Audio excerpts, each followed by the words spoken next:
mi din ya ling pi Oga jite Oga mi din ya ling da Oga jite Oga mi din ya ling pi Oga jite Oga mi din ya ling da Oga jite Oga mi din ya ling pi Oga jite Oga mi din ya ling da Oga jite Oga mi din ya ling pi Oga jite Ate jini yake Luya Ate jini yake Oh Ate jini yake Warini Yesu Oye nada Mayama jiben Kabiri kwa te Oga mi din ya ling pi Oga jite Ate jini yake Luya Ate jini yake Oh Ate jini yake Warini Yesu Oye nada Mayama jiben Kabiri kwa te Oga mi din ya ling pi Oga jite Oga mi din ya ling da Oga jite Oga mi din ya ling pi Oga jite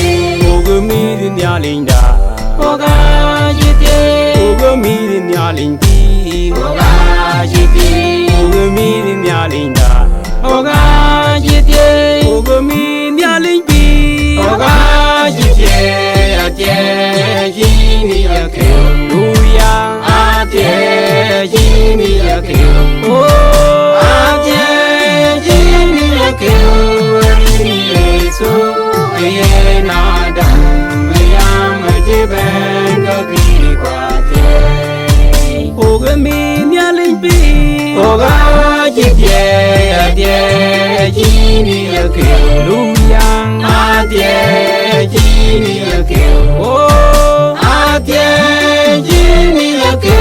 Warini Yesu Oye nada Mayama jiben Kabiri kwa te Oga mi din ya ling pi Oga jite Oga mi din ya ling da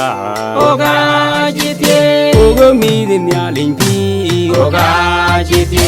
Oga mi din ya ling da Oga jite Oga mi din ya ling pi Oga jite Oga mi din ya ling da Oga jite Oga mi din ya ling pi Oga jite Ate jini yake Luya Ate jini yake Oh Ate jini yake Warini Yesu Oye nada Mayama jiben Kabiri kwa te Oga mi din ya ling pi Oga jite Ate jini yake Luya Ate jini yake Oh Ate jini yake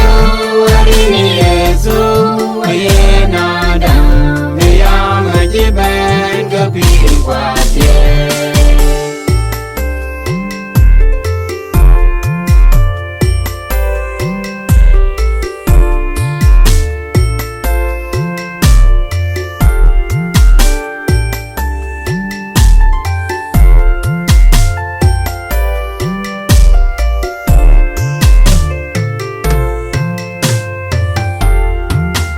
Oga mi din ya ling pi Oga jite